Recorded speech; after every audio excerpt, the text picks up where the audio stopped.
25 éve kiszabadult a szellem a palackból. Egy nép újra azt mondta, elég volt. 25 éve egy nemzet megváltoztatta a világ történelmét. Szabadságtér 89, a rendszerváltoztatás aktái.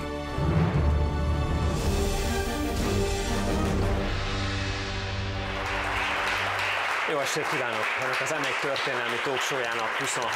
adását látják, ez a Szabadságtér 89.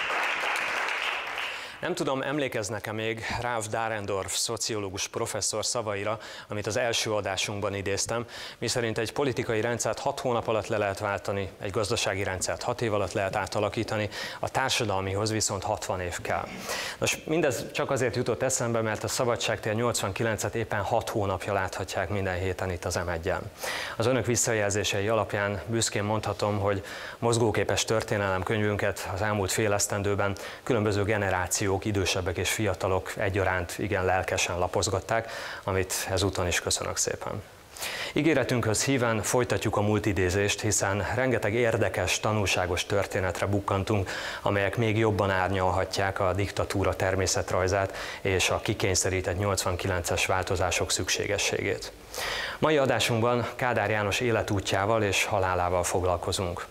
Az úgynevezett Kádár korszak az 56-os forradalom leverésétől, a véres megtorlástól, a sokaknak szerény gyarapodást hozó konszolidáció és az úgynevezett puha diktatúra évtizedein át a szocialista rendszer összeomlását okozó gazdasági és általános politikai válság felszínre kerüléséig tartott. Kádár még megélte áldozatának, az 58-ban kivégzett Nagy Imrének 1989-es újratemetését, ám szinte jelképesen éppen azon a napon, 1989. július 6-án halt meg, amikor a legfelsőbb bíróság hatálytalanította a Nagy Imre és társai perében hozott ítéleteket. Ma itt a Szabadságtér 89-ben a kádárizmus, a gulyáskommunizmus, a legvidámabb barakk sajátos évtizedeit idézzük majd fel. Mielőtt belekezdenénk a kádári életút mélyebb elemzésébe és egyes mítoszok eloszlatásába, lássuk, mi is történt velünk 25 évvel ezelőtt, éppen ezekben a napokban. 1989. június 30. Az országgyűlés módosítja a honvédelmi törvényt. A fegyveres, a fegyver nélküli és a polgári szolgálat időtartama egységesen 24 hónap lesz. Július 6. A legfelsőbb bíróság elnökségi tanácsa Nagy Imre, Donát Ferenc, Gimes Miklós, Tildi Zoltán, Maléter Pál, Kopácsi Sándor, Jánosi Ferenc, Vásárhelyi Miklós és Szilágyi József ítéletét hatályon kívül helyezi, és bűncselekmény hiányában felmenti őket. A tárgyalóteremben papírcetli szaladt körbe. Meghalt Kádár János. Halálos kegyelem. A kormány országos gyászt rendel el. Csak nem a Hunyadi Lászlót adják ma az operában, érdeklődik az Andrássy úton egy szemtelen bérletes. A gulyás kommunizmus és a Kádár korszak most ért véget. Bár a mai tipikus egytémás, úgynevezett tematikus adás, mégis nagyon fontos, hogy állandó szakértőnk, Tőkéczky László segítségünkre legyen a kádári diktatúra viselt dolgainak összegzésében. Tőkéczky László, történész. Az ELTE művelődés történeti tanszékének docense. Tanár úr, 25 évvel ezelőtt, 1989. július 6-án meghal Kádár János. Többször beszéltünk már arról, hogy a Kádár korszak már korábban véget ért, de így most végérvényesen lezárul valami. Hát így szerintem egy perifériára került öregembernek a haláláról van szó, azzal együtt, hogy természetesen a történelmből nemhogy nem lehet kiiktatni, hanem egy korszak joggal viseli az ő nevét. Azt már most is tudjuk, hogy távozásával hazánk történelmének jelentős korszaka zárult le. Hiszem, hogy azzal tiszteljük meg méltóképpen Kádár János elvtárs politikusi életművét, ha az ő neve által fémjelzett korszak tanulságaival is őszintén, tárgyilagosan szembenézünk. Tehát így gyakorlatilag, amikor Kádárról beszélünk, akkor egy nagyon sajátos emberi életpályáról beszélünk, amelyik a demokratizálódó 20. században sem biztos, hogy mondjuk a kommunizmus nélkül az ország első vezetőjévé emelte volna Kádárt. Attól függetlenül, hogy szereti valaki vagy nem, Kádárban igenis voltak jelentős politikai tehetségek. Nagyon sok mítosz, legenda veszi körbe az ő személyét, és helyenként ezeket olvasgatva az ember azt gondolja, hogy nem is merjük őt valójában, és fogalmunk sincs arról, hogy ki is volt az igazi Kádár János. Hát ez biztos, mert Kádár János egy nagyon előnyös, a kommunista politikusok között, vezetők között egy nagyon előnyös tulajdonsággal rendelkezett.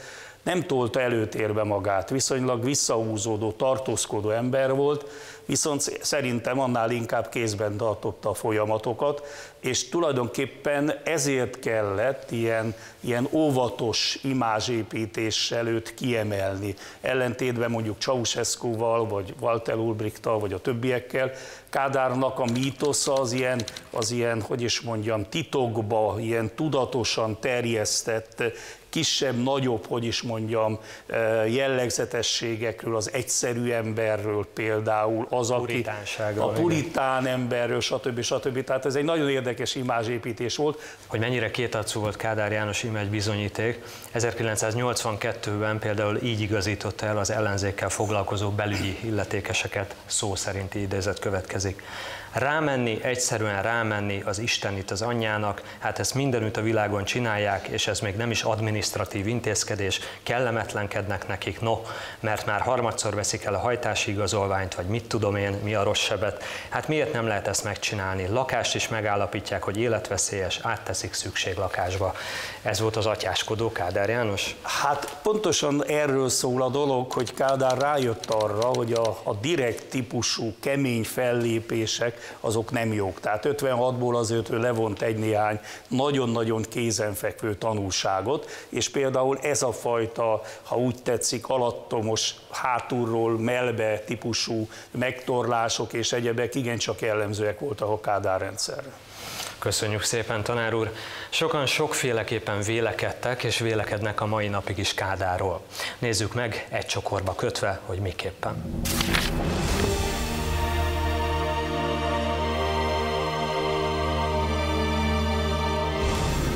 Kommunista. Biztos, hogy vannak hibái, követett is el hibát. Édeskező politikus volt. Jónak láttam, de utólag megtudtam, hogy tulajdonképpen egy hazaváró volt. Én fölmentem, én biztos, és magamba föl is mentettem. Hát az az igazság, hogy annak idején azért eléggé belénk súlykolták, hogy ő az országnak a Jani bácsia. De véleményem szerint a történelmi nagysága sokkal nagyobb annál, mint amit hibájául fölrónak. Gyerekként az ő rendszerében jól éltem. Ez az ország fejlődött, épült, szépült, neki nagyon sok mindent köszönhetünk. Lehetett hülyíteni a népet eléggé abban a bizonyos gulyás kommunizmusban. Örültem, hogy elmúlt a Kádár korszak. Örültem. Meg lehet ma is mondani, hogy igazából milyen jó volt nekünk ott, de aki egy picit is gondolkodott, nem kellett hozzá értelmiségi embernek lennie, az azért látta a dolgokat. Nagy Imre és mártírtársainak ügye politikai kérdéssé vált a rendszerváltoztatáshoz közeledve. 1989. július 6-án a Legfelsőbb Bíróság elnökségi tanácsa döntése értelmében Nagy Imre, Donát Ferenc, Gimes Miklós, Tildy Zoltán, Maléter Pál, Kopácsi Sándor, Jánosi Ferenc, Vásárhelyi Miklós és Szilágyi József korábbi ítéletét hatályon kívül helyezi, és bűncselekmény hiányában felmenti őket. Ekkor a tárgyalóteremben körbeadtak egy cetlit, amin csak ennyi állt: meghalt Kádár. Milyen különös fintora a sorsnak, hogy éppen a rehabilitálási tárgyalás napján. A kormány országos gyászt rendelt el. A részleteket Káler Frigyessel beszéljük meg. Káler Frigyes, történész, jogász. Kutatási területe a diktatúrák jogi berendezkedése és jogalkalmazása. A Történelmi Igazságtétel Bizottság 1988-ban már fölveti, sőt követeli Nagy Imrének és mártírtársainak rehabilitálását. Aztán egészen 1989 áprilisáig kell arra várni, hogy a minisztertanács fölkéri az ügyészséget, hogy vizsgálják felül Nagy Imréjék ügyét. Mi történik ezután? A kormány és a legfőbb ügyészség ténykedése között zajlik a Központi Bizottság ülése, ahol téma Nagy Imre ügye. Szeretném önöknek világosan megmondani, hogy én magam is, mint sok százezer párttag az országban, abban a hitben és tudatban élt, hogy Nagy Imrét törvényesen és joggal ítélték halálra. Az okmányok áttekintése azonban azt jelzi, hogy a kiszabott ítélet, ami a legsúlyosabb,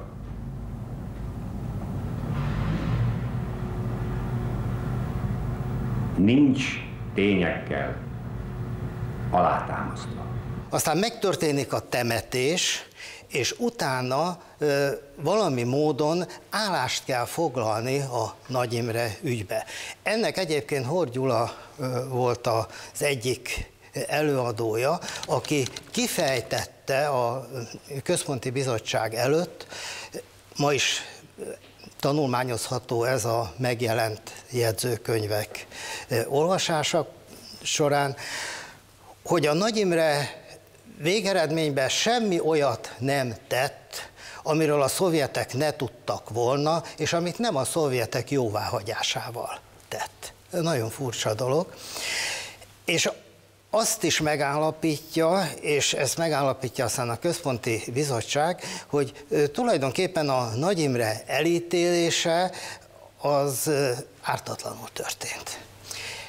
És ezután kerül csak sor majd a törvényességi óvás emelésére, ami a legfőbb ügyésznek a hatásköre, és a legfelsőbb bíróság felmentő ítéletének a meghozatalára.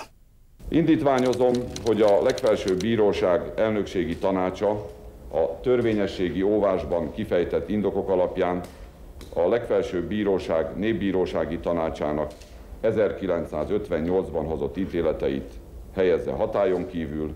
Az egész groteszk abban jelentkezik, hogy Nagy Imrét ténylegesen a pártja ítélte el, és ténylegesen a pártja rehabilitálta, és ehhez társult aztán a legfelsőbb bíróság egykor elítélő, később felmentő határ. Hogy képzeljük ezt magunk elé, hogy a legfelsőbb bíróság előveszi az egykori periratokat, és gyakorlatilag újra tárgyalja az ügyet? A legfőbb ügyész veszi először a periratokat, és benyújtják a törvényességi óvást. Megteszi az előterjesztést a legfelsőbb bíróság elé, ahol is megállapítják, hogy Nagy Imre nem volt összeesküvő, Nagy Imre nem volt hazáruló, tehát azok a tényállások, amik alapján elítélték, az nem felel meg a valóságnak. De ilyenkor nem kell képviselni ugyanúgy valakinek a vádat és a vádlottakat? Nem a vádat képviselik, hanem a törvényességi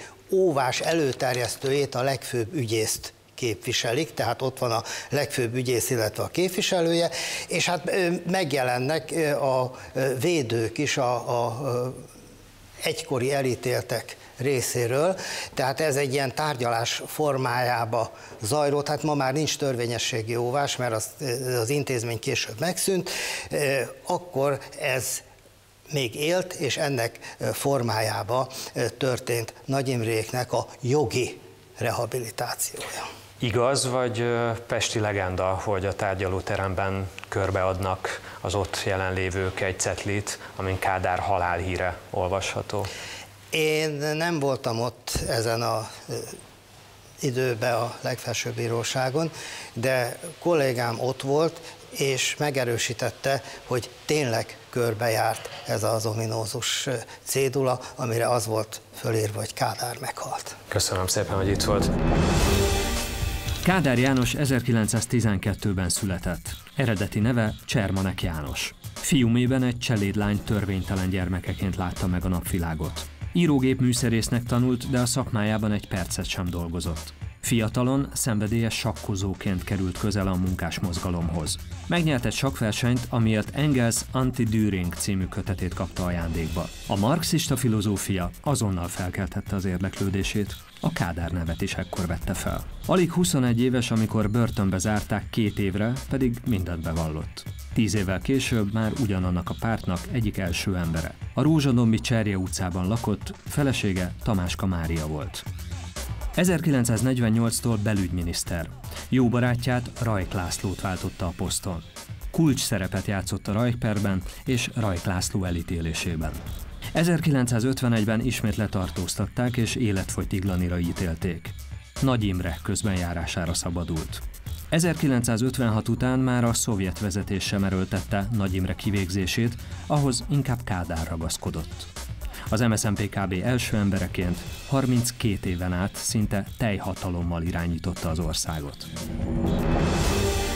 Engedjék meg, hogy idézek önöknek egy fontos beszédből.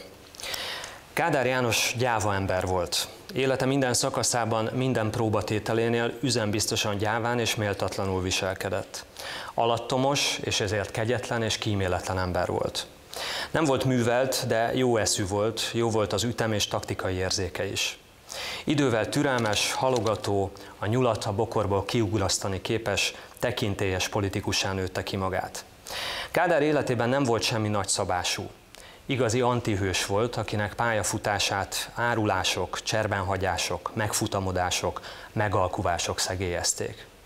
A hatalom volt az élete. Mindenre hajlandó volt azért, hogy hatalomban maradhasson.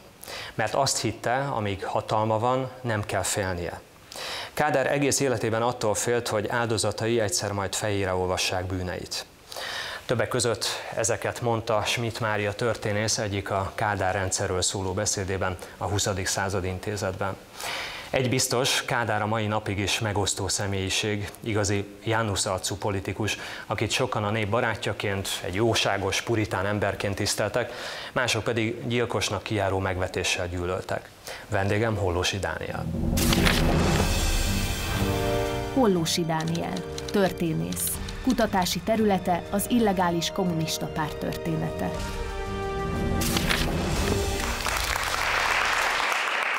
Pontosan mikor és hogyan kerül Kádár kapcsolatba az illegális kommunista mozgalommal? Hát először is 1931. szeptemberében kerül kapcsolatban a kommunista mozgalommal. A KMP, tehát a Kommunisták Magyarországi Pártjának ifjúsági szervezetének, a KIMSZ-nek a tagja lesz, és ekkor indul be karrierjének első szakasza. Ugyanis 1933 tavaszán már KIMSZ vezetőségébe találjuk. Azonban ezt az első szakaszt megszakítja 1933 nyarán történő letartóztatása, amikor is társaira terhelő vallomást tesz, amit a kommunista párt, mármint így a kommunista mozgalom áruló magatartásként könyvel el, és gyakorlatilag kitaszítják a mozgalomba. Ebben az időben Magyarországon illegális tevékenységet folytatott. Igen. A kommunista párt. Folyamatos rendőri, csendőri represszió alatt állt.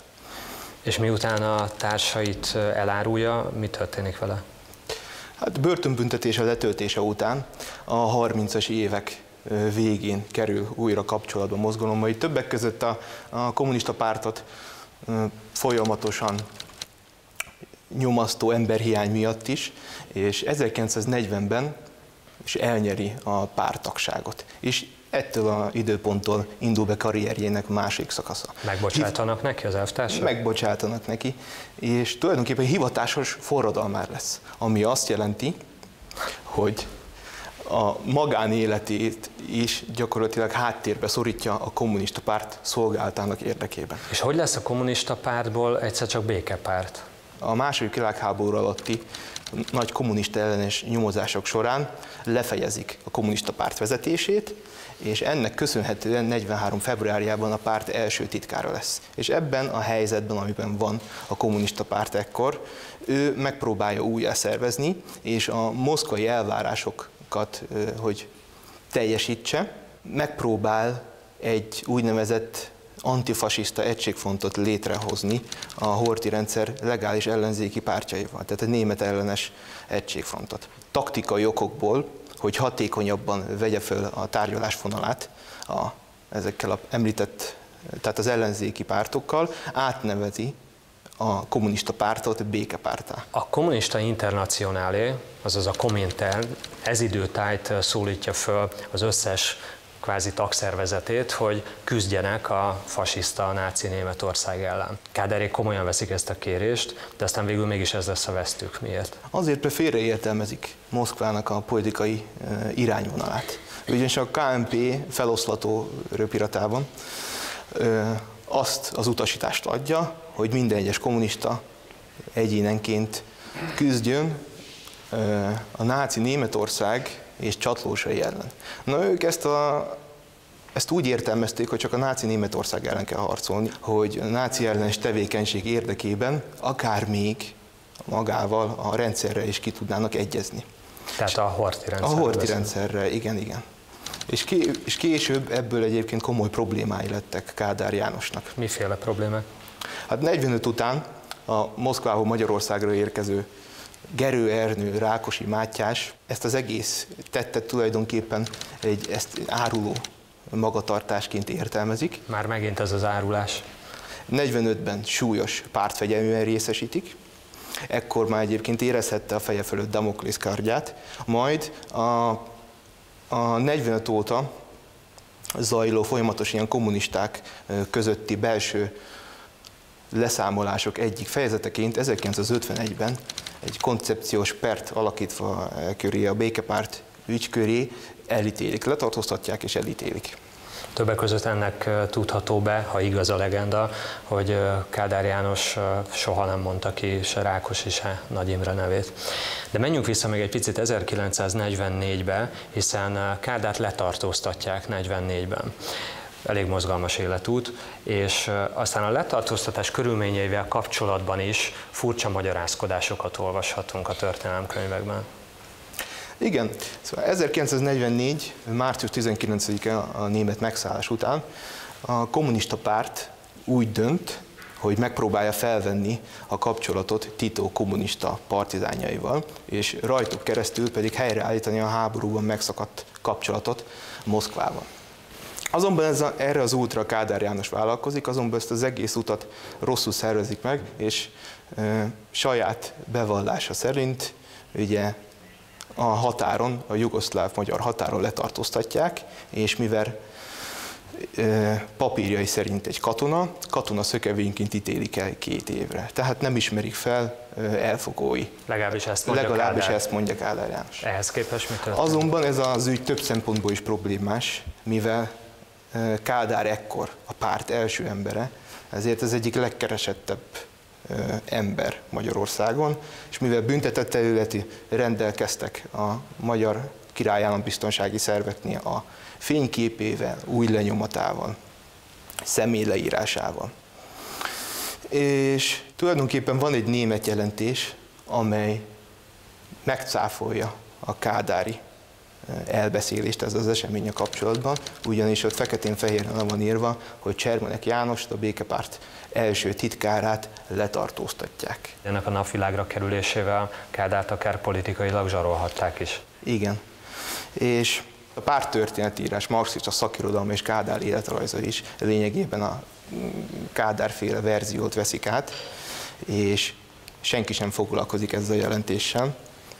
Többek között azért, mert egyszerűen nem lehet beilleszteni a kilakított Kádár-képbe. Nem tudnak mit kezdeni vele. Köszönöm szépen. Az egykori pártvezérről még a rosszindulatú utókor sem állíthatta volna, hogy Casanova volt. Kádár János életében az édesanyján kívül egyetlen nő játszott kiemelkedő szerepet, a felesége, Tamáska Mária, akinek alakját egyébként Kornis Mihály balladában örökítette meg. A balladai homály helyett mi megpróbálunk exakt képet rajzolni Kádár Jánosnéról, a pártvezér feleségéről. Tamáska Mária 4 elemi osztály elvégzése után adminisztrációs területen helyezkedett el, majd belépve a Szociáldemokrata Pártba szakszervezeti könyvtáros lett. Akkori nevén Csermanek Jánossal már 1940 körül megismerkedett, mégis a munkásmozgalomban korábban megismert Róna Ottó vette feleségül. A házasság hamar válással végződött, és alig egy év elteltével az addigra már Kádárra módosító János, az akkori belügyminiszter vezette az anyakönyvvezető elé. Kádárné a Magyar Postához került századosi rangban.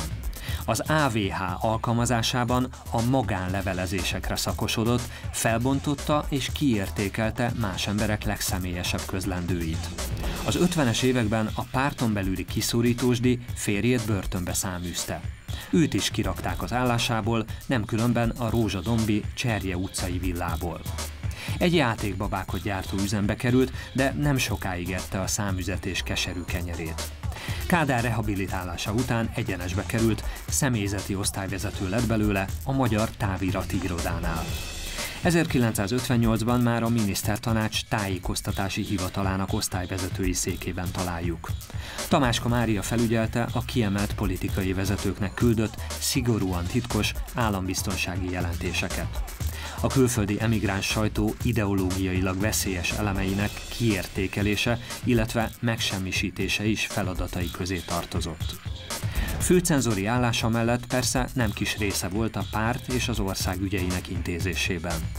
Sokan ugyanis Mariskán keresztül próbáltak eljutni Kádárig. Tamáska Mária 3 évvel élte túl a férjét.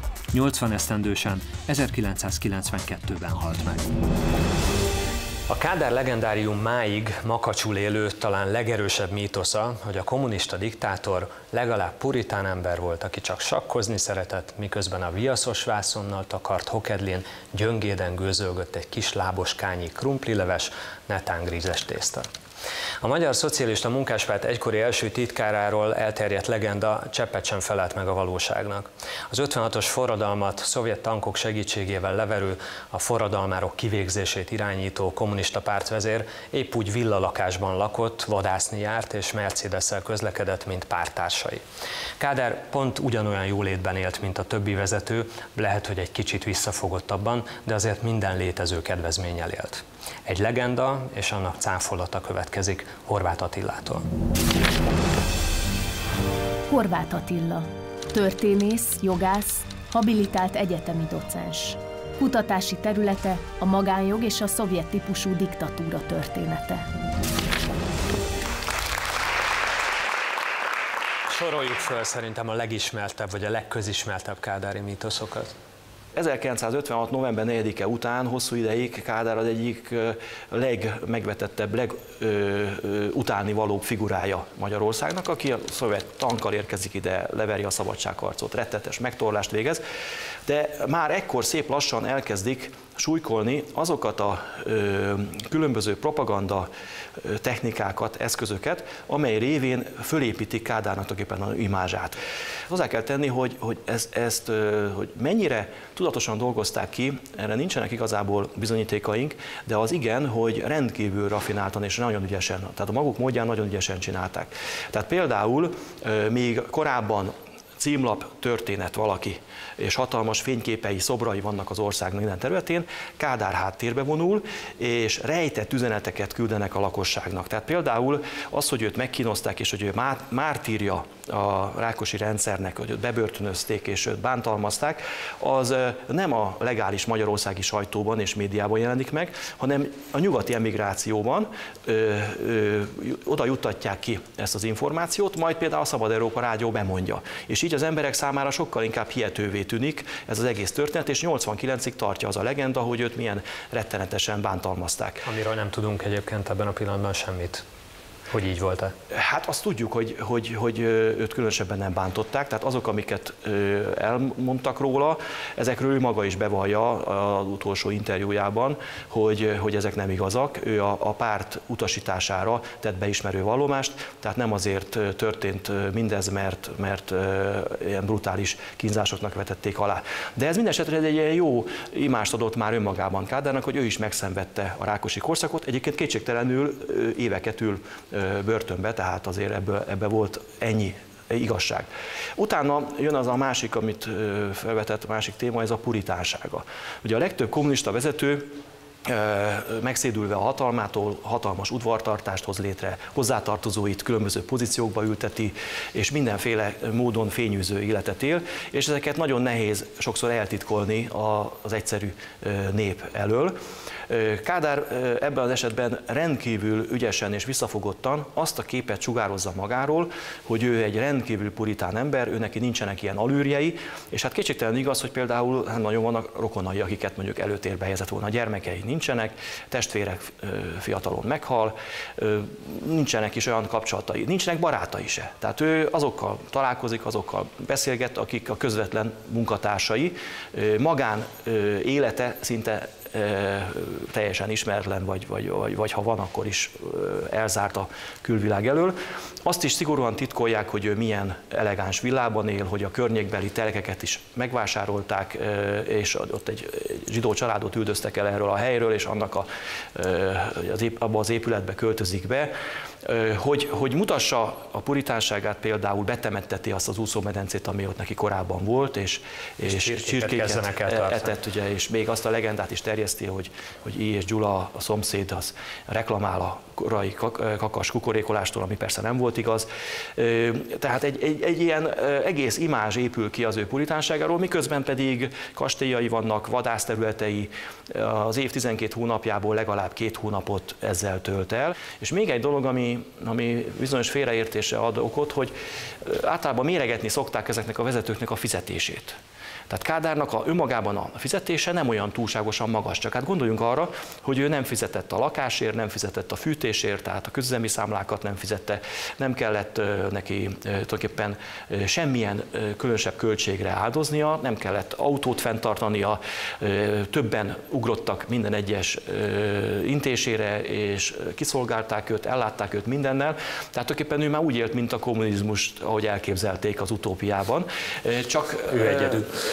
A fizetése mint kvázi zseppénz működött. Tudjuk-e azt, hogy ez a mítoszgyár hol működik, és irányítja ezt valaki központilag?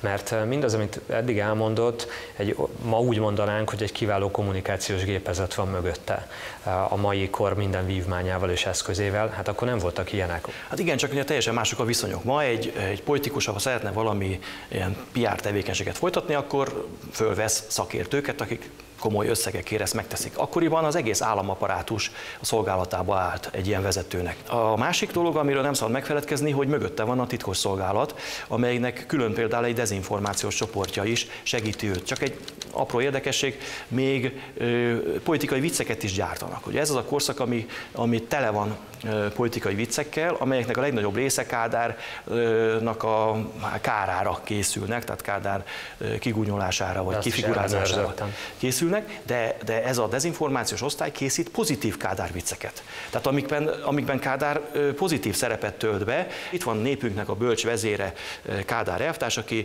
a maga módján mindig tudja a válaszokat minden kérdésre. Köszönöm szépen, hogy itt volt. Hogy milyen ember és milyen politikus volt Kádár János? Mesélje el egy olyan ember, aki Muszatovhoz hasonlóan még látta Kádárt, mégpedig közelről. Szórádi Sándor következik. Szórádi Sándor, gépészmérnök, gazdaságpolitikus.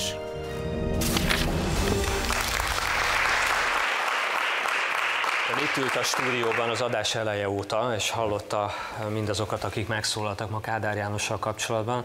Egyetértett az elhangzottakkal? Részben igen, részben talán árnyalni szeretném. Én egy kisparaszti családból származom, középbirtokos volt az apám. Ugye 57-ben tavasszal 2-szer volt házkutatás nálunk. Ez azért a szüleim arcát még most is látom, amikor egy szakaszrendőr dobtáros géppisztolya bevonul, és mindent szétszednek. Majd volt egy második házkutatás 2 rendőrrel. Majd ugye volt a 60-as TSZ-esítés, amikor egy köztiszteletben álló parasztembert be kellett léptetni önként a termelőszövetkezetbe, ennek átéltük a meggyőzés minden következményét. Tehát az emberben kialakult egy családi Kádár-kép. Ez nem volt pozitív. Ez kimondottan egy negatív, egy vagyonvesztést előidéző paraszti gazdálkodásnak, a szocializmusnak minden nyugével együtt, és minden tragédiájával, mert ezek családi tragédiák voltak. Ugye az ember elkezdett gimnáziumba járni, középiskolába, szakomunkásképzőbe, egyetemre, a 60-as évek, 68-as reformpolitika, ugye a gulyás kommunizmus, a legvidámabb barak, ez ha tetszik, hanem jó érzéssel töltött el az embert, ez kár tagadni ennek a generációnak. Tehát kialakult egy kedves Kádár János kép az emberekbe, többek között bennem is. Ez egy kettős kép volt, mert volt egy családi Kádár, és volt egy fiatalon megélt sugalt Kádár, amelyben én diplomát kaptam, amelyben munkahelyet kaptam, amelyben szövetkezeti lakást kaptam.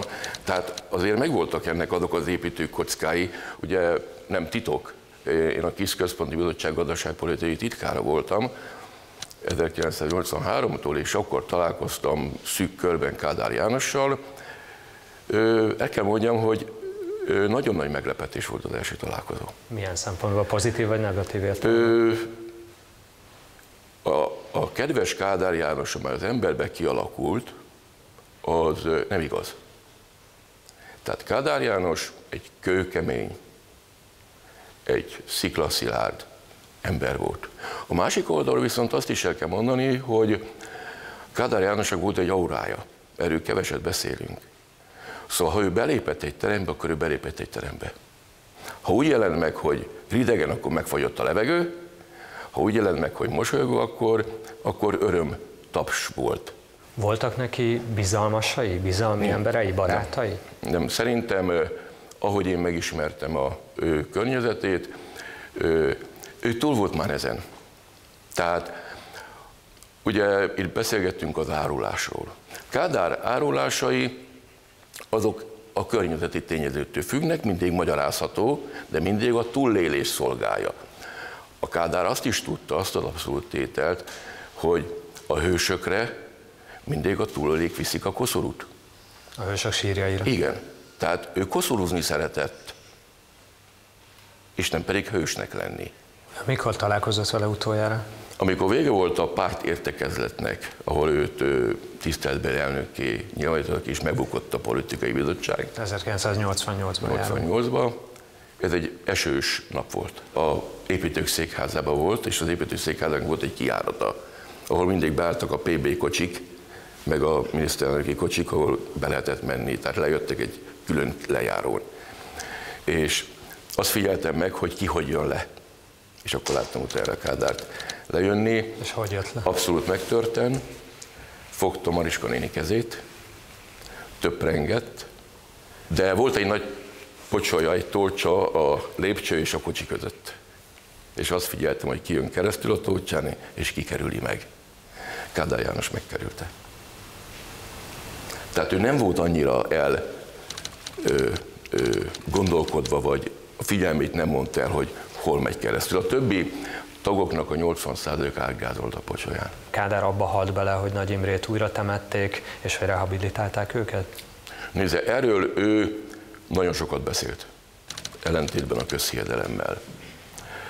Kádár János, nekem az a meggyőződésem, hogy nem múlt el nap, hogy ő két emberre ne gondolt volna, Rajk László és Nagy Imrére. Hát nem minden ok nélkül, finoman szólva. Nem minden ok nélkül, ezt pontosan ő el is mondta. A nevüket soha nem mondta ki. Hogy írta körbe? Elvtársak, azok az 56-os sajnálatos események. Ebből tudtuk, hogy 1956-ról van szó. Ebben a sajnálatos eseményben sajnos volt egy ember, akinek nem az kellett volna megtörténni, ami megtörtént, ha aláírta volna azt a pár mondatot. A Rajk Lászlót is állandóan emlegette, ez egyszer egy ilyen kongresszusi beszélgetésen volt, amikor az egyik illető ugye biztosan hizelegni akart, és akkor már ment ez a szamizdat ügy. Tehát akkor már Rajk László, a fiatal Rajk László már középpontban volt ebbe a szamizdat terjesztésbe, és akkor ugye az egyik illető megemlítette, hogy hát nagyon nehéz az ellen harcolni, hisz Rajk László fia is benne van. És akkor azt mondta Kádár, hogy Rajk Lászlónak úgy intézik az ügyeket, hogy Rajk Lászlónak baja nem eshet. És vegye tudomásul mindenki, hogy Magyarországon még egyszer nem lesz Rajk per. Ezzel ő lezártnak tekintette ezt az ügyet. Tehát ő félt ettől az egész ügytől. Köszönöm szépen, hogy itt volt, és mindezt megosztotta velünk. Mára bezárjuk a rendszerváltoztatás aktáit, de egy hét múlva a 25 évvel ezelőtti történésekkel ott folytatjuk majd, ahol ma abba hagytuk. Addig is ne felejtsék el, kövessenek bennünket a Facebookon, érdemes. Viszontlátásra!